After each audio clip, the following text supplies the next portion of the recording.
Καλησπέρα. Είμαστε μαζί με τον Δημήτριο Θεοδωρόπουλο, κοινωνικό λειτουργό και γενικό διευθυντή του Σωματείου Φροντίζω. Καλησπέρα, Δημήτρη. Καλησπέρα, κυρία Μπουλιάσκου. Είμαστε εδώ στα πλαίσια του μήνα για την ενημέρωση σχετικά με τα θέματα που απασχολούν ηλικιωμένους στην Ελλάδα. Και θέλαμε να μάθουμε λίγο περισσότερα για το τι κάνετε εσείς, για το Σωματείο Φροντίζω και τις ενέργειές σας. Μπορείτε να μας πείτε λίγα πράγματα? Βεβαίως. Καταρχήν, μεγάλη μας χαρά και σας ευχαριστούμε πάρα πολύ που μας δίνετε την ευκαιρία έτσι, να αναφέρουμε και το έργο μας, αλλά και να εκφράσουμε και τις ανάγκες που υπάρχουν εδώ πέρα στην περιοχή μας και εκτός της Ελλάδας, έτσι, να μας δουν και Έλληνες του εξωτερικού. Λοιπόν, το Σωματείο Φροντίζω, το οποίο εκπροσωπώ, έχει ιδρυθεί το 2009 στην περιοχή της Πάτρας από επαγγελματίες πάνω στο χώρο της υγείας και της κοινωνικής φροντίδας και σαν ευρύτερο σκοπό έχει την υποστήριξη, ενδυνάμωση και με κάθε τρόπο ενίσχυση ευάλωτων ομάδων του πληθυσμού, όπως είναι οι ηλικιωμένοι, οι χρόνιοι πάσχοντες με μια έτσι προτεραιότητα στους ασθενείς με άνοια και οι οικογενειακοί φροντιστές τους. Σαν όραμα, έχουμε το να μπορέσει το Σωματείο Φροντίζω να συμβάλλει στη δημιουργία μιας κοινωνίας η οποία θα είναι φιλική απέναντι στην τρίτη ηλικία και την άνοια, με πολίτες έτσι, που θα είναι ευαισθητοποιημένοι και ενημερωμένοι για τις ανάγκες των ατόμων αυτών, κάτι το οποίο συνάδει νομίζω με το μήνα αυτό πάρα πολύ. Τώρα, αν θέλετε να πω και πολύ σύντομα δύο λόγια για τις δράσεις τις οποίες έτσι κάνουμε για να πετύχουμε το σκοπό μας.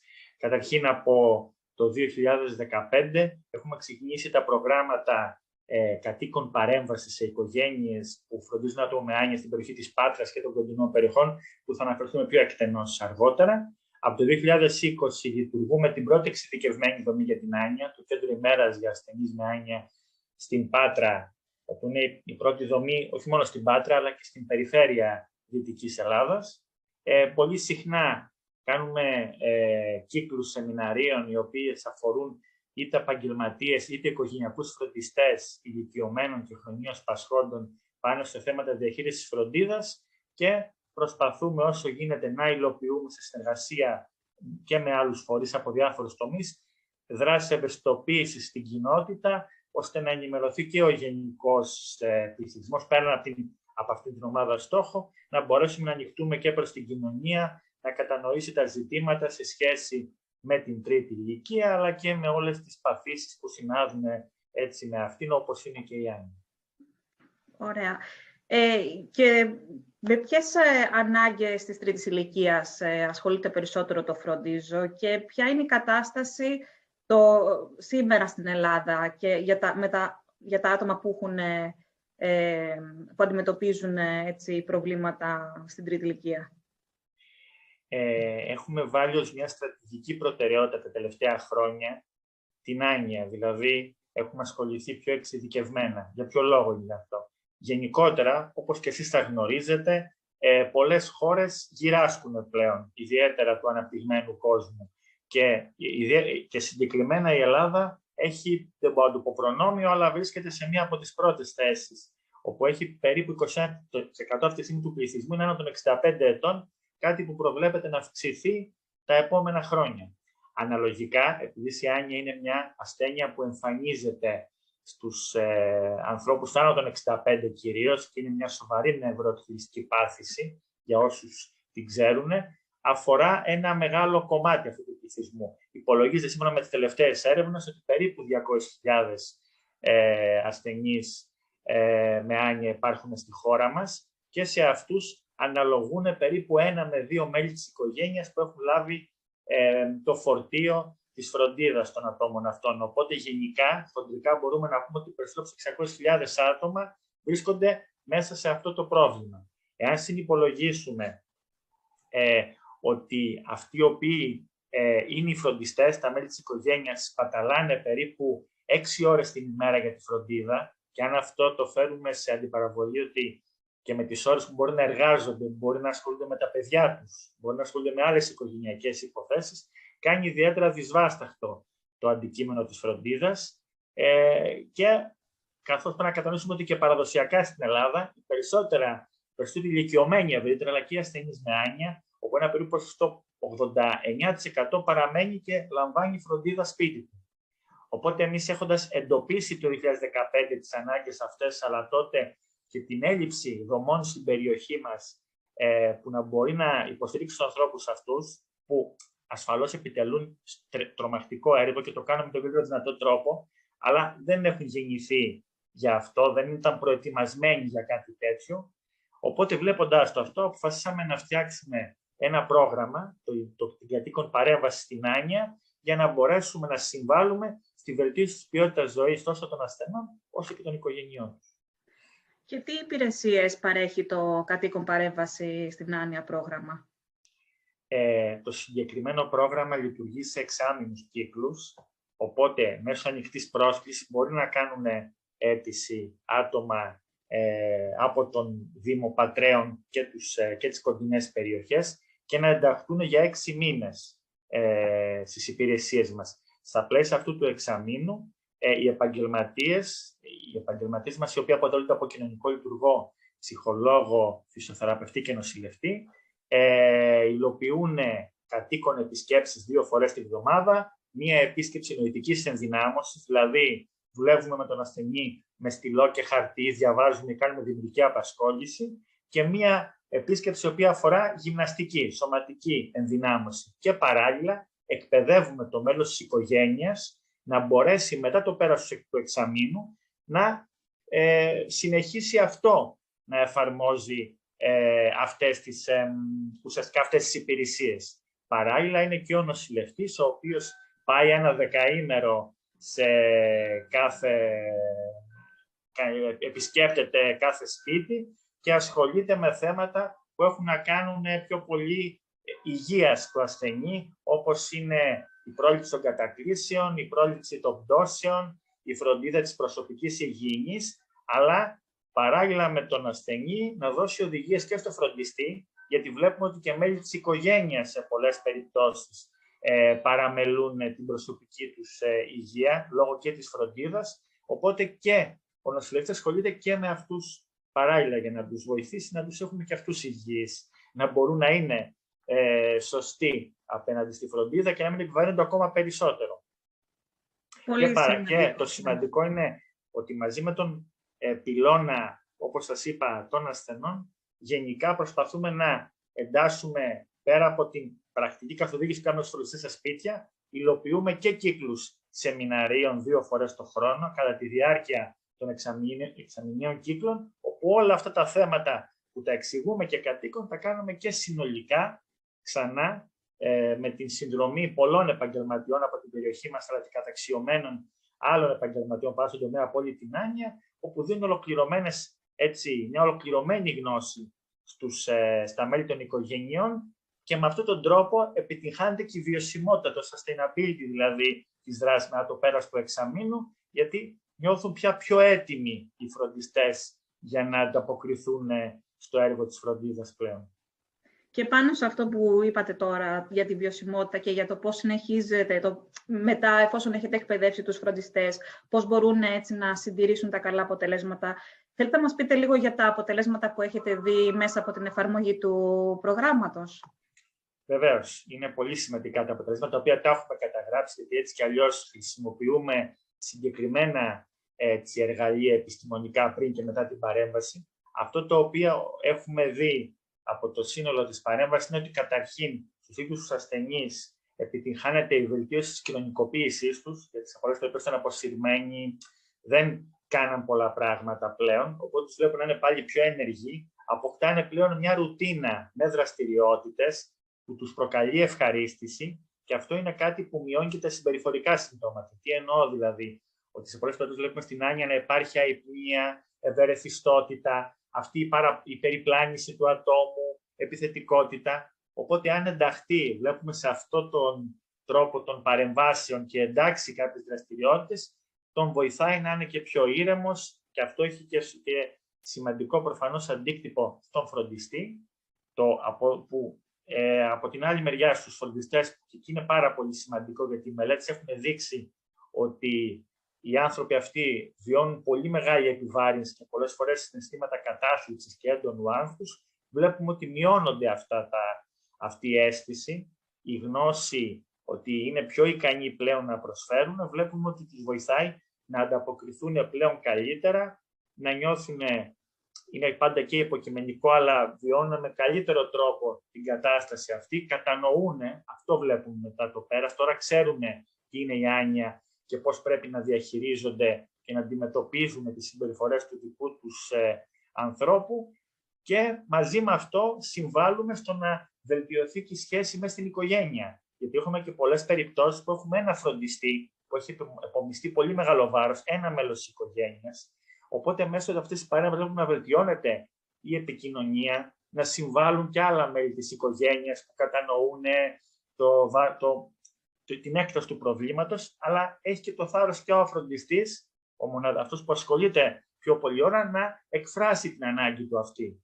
Και επίσης δίνουμε και μεγάλο βάρος στη βιωσιμότητα και σε αυτούς που είναι μοναχικοί φροντιστές, που μπορεί να μην έχουν άλλη πηγή. Έχουμε και ανθρώπους που είναι ηλικιωμένοι, π.χ. είναι ένας σύζυγος, ο οποίος μπορεί να έχει και αυτός προβλήματα υγείας και να είναι μεγάλος και να φροντίζει τη σύζυγό του. Σε αυτούς μπορεί να κοιτάξουμε να παραμείνουμε και μετά το πέρας. Γενικά δεν φεύγουμε έτσι κι αλλιώς, μπορεί να τελειώνει το εξάμηνο, αλλά δίνουμε υλικό τακτικά στο να κάνουμε για δραστηριότητες και κάνουμε ένα follow-up, παίρνουμε κάποια τηλέφωνα, ξαναεπισκεπτόμαστε, έχουμε σταθερή επαφή μαζί τους. Οπότε, ναι, δεν συνεχίζουμε συνέχεια, δεν μπορούμε γιατί πρέπει να πάμε και σε άλλες οικογένειες, αλλά συνεχίζουμε να παραμένουμε ένας πυλώνας υποστήριξης και ουσιαστικά ένα πλέγμα ασφάλειας για αυτές τις οικογένειες. Και τώρα, τα τελευταία χρόνια, είχαμε και ένα επιπλέον θέμα. Είχαμε τις περιορισμούς του COVID-19. Το πρόγραμμα πώς επηρεάστηκε τόσο για τους ωφελούμενους, όσο και για εσάς τους λειτουργούς και τους ανθρώπους που διευθύνατε το πρόγραμμα? Όντως ήταν μια πολύ δύσκολη στιγμή για όλους μας και για ένα διάστημα κιόλας δεν μπορούσαμε να πάμε και πουθενά για κάποιους μήνες και εκεί ήταν από τα πιο δύσκολες περιόδους και για τους επαγγελματίες που έχουμε μάθει να είμαστε στο πεδίο. Καταρχήν καταγράψαμε τις ανάγκες, προσπαθήσαμε τηλεφωνικά από απόσταση το πρώτο διάστημα της πανδημίας να δούμε τι προβλήματα αντιμετωπίζανε. Σίγουρα υπήρχε έντονο άγχος στους ασθενείς και ευαισθητότητα και στους φροντιστές, πολύ μεγάλη πίεση γιατί ήταν εγκλωβισμένοι και δεν μπορούσαν να συνεχίσουν τη ρουτίνα τους. Και αυτό ήταν σίγουρα ένα εμπόδιο, καθώς οι απαγορεύσεις δεν μπορούσαν να πάνε πολύ συγγενείς.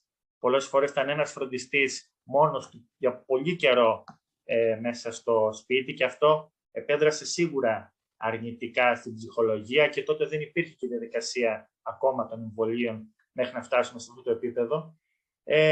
Σιγά σιγά αυτό βελτιώθηκε.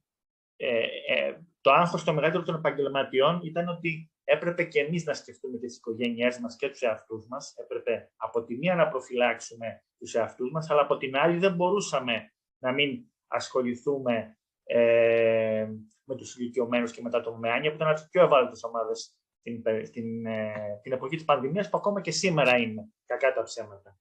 Αυτό το οποίο προσπάθησα να κάνουμε εξ αρχής, και εδώ θέλω να δώσω πολλά συγχαρητήρια στην ομάδα μας, ήταν ότι προσπάθησαμε να εκπαιδεύσουμε, σπαταλήσαμε αρκετό χρόνο να εκπαιδεύσουμε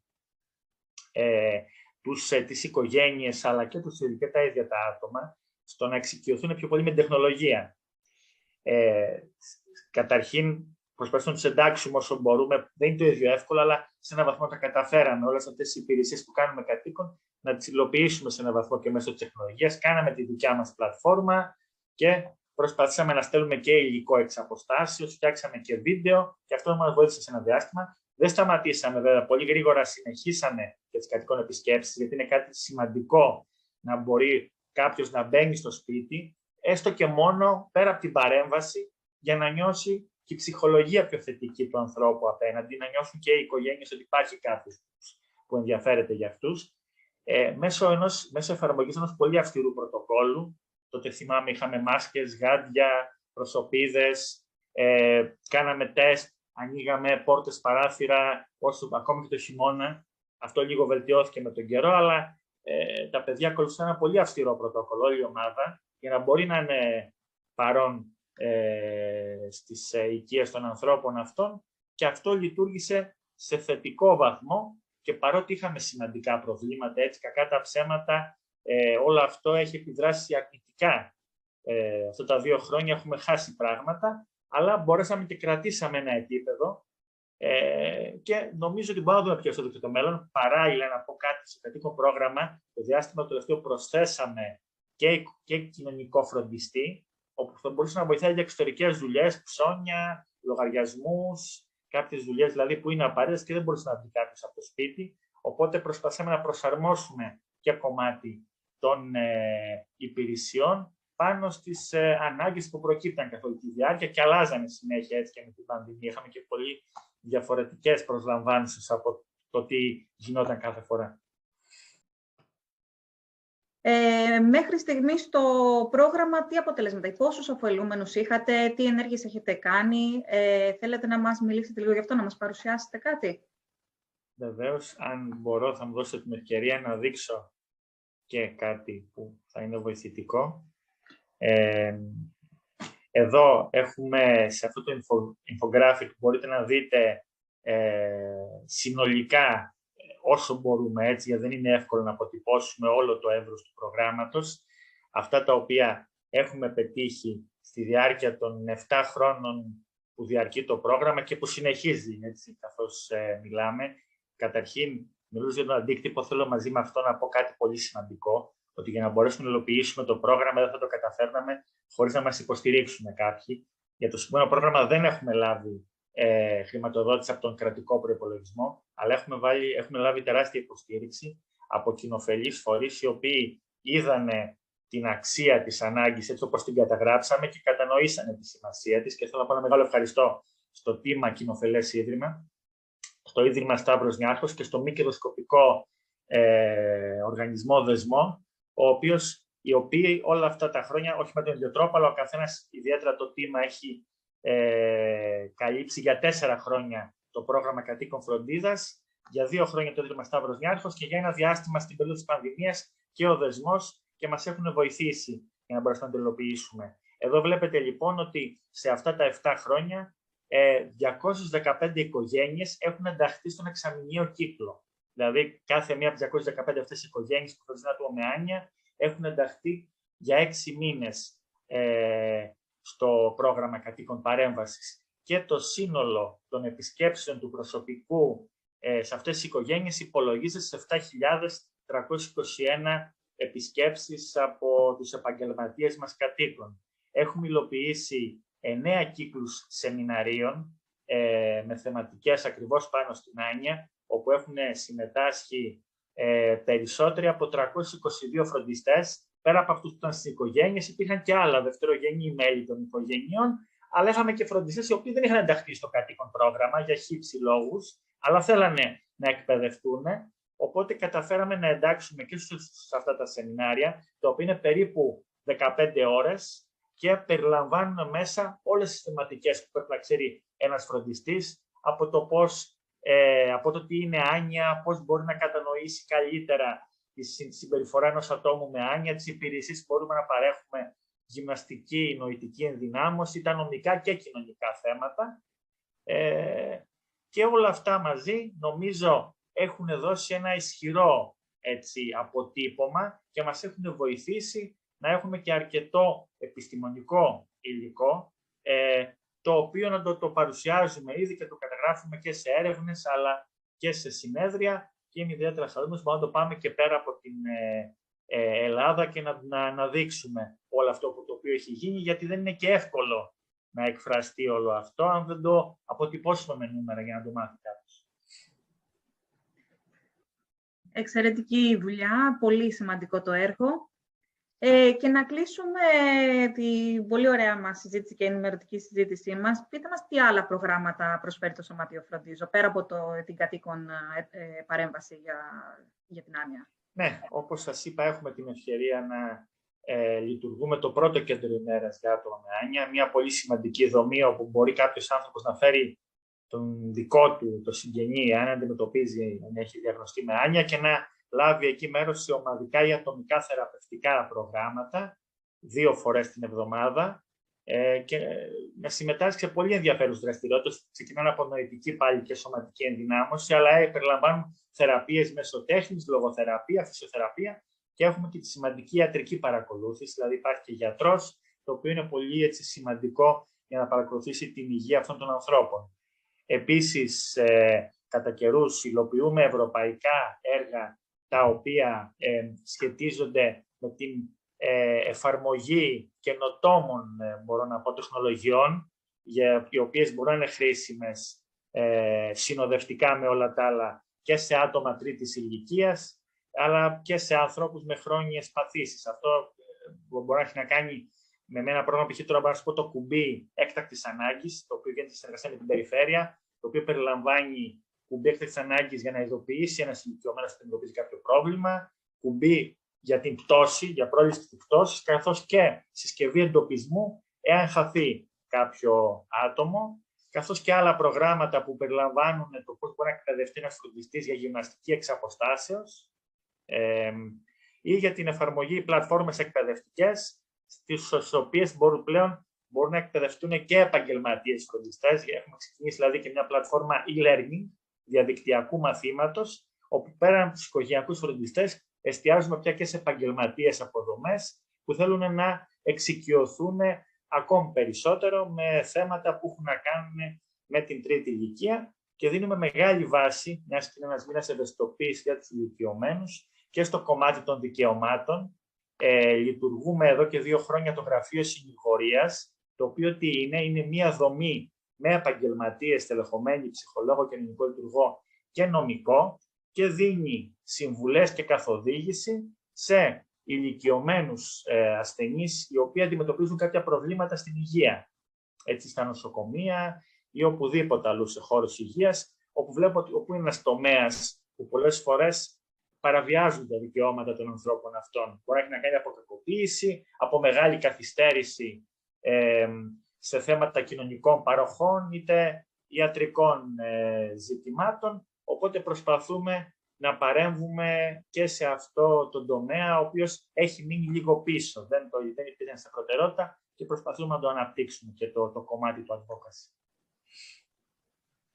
Ευχαριστώ πάρα πολύ. Από όλους εδώ στο Hellenic Initiative Canada σας ευχαριστούμε πάρα πολύ για την εξαιρετική παρουσίαση. Υποστηρίζουμε το έργο σας 100% και θέλουμε να το συνεχίσετε, γιατί πραγματικά έχει κάνει μεγάλη διαφορά στην καθημερινότητα πολλών ανθρώπων στην περιφέρειά σας. Ήταν πολύ μεγάλη μας χαρά να σας έχουμε μαζί μας. Μπορώ μόνο, αν μου επιτρέπετε, να πω κάτι μόνο τελευταίο, απευθυνόμενος και προς τα έξω στον κόσμο. Αυτό που θέλω να πω μόνο είναι ότι πολλές φορές εμείς οι επαγγελματίες προσπαθούμε να εκπροσωπήσουμε τους ηλικιωμένους και τους φροντιστές. Είναι μια ομάδα ανθρώπων που δεν είναι εύκολο να συνασπιστούν και να εκφράσουν τις ανάγκες τους, ιδιαίτερα οι χρόνιοι πάσχοντες και άτομα με άνοια. Οπότε έρχεται σε εμάς αυτό το βάρος. Οπότε χαίρομαι πολύ που έχω την ευκαιρία και θέλω να ευαισθητοποιήσω και τους Έλληνες στη χώρα μας αλλά και εκτός Ελλάδας να κατανοήσουν πόσο σημαντικό είναι ότι τους ανθρώπους αυτούς οι οποίοι μας μεγάλωσαν και συνδράμαν στο να γίνει το καλύτερο για εμάς, τώρα μπορεί να έχουν ανάγκη τη δικιά μας υποστήριξη και μπορεί να μας το πούνε. Οπότε μια κοινωνία για να θεωρείται πολιτισμένη πρέπει να κάνει όλα αυτά που της αρμόζουν για να ουσιαστικά να συμβάλλει στην καλή ποιότητα ζωής αυτών των ανθρώπων. Νομίζω το βλέπουμε γύρω μας, το κατανοούν και άνθρωποι όσοι μας βλέπουν και χαιρόμαστε πάρα πολύ να είναι όλοι αυτοί συμμέτοχοι στο έργο το οποίο κάνετε και εσείς σαν Hellenic Initiative, αλλά και αυτό το οποίο κάνουμε εμείς σαν Φροντίζο. Ευχαριστώ πολύ. Ευχαριστώ, κύριε Θεοδωρόπουλε.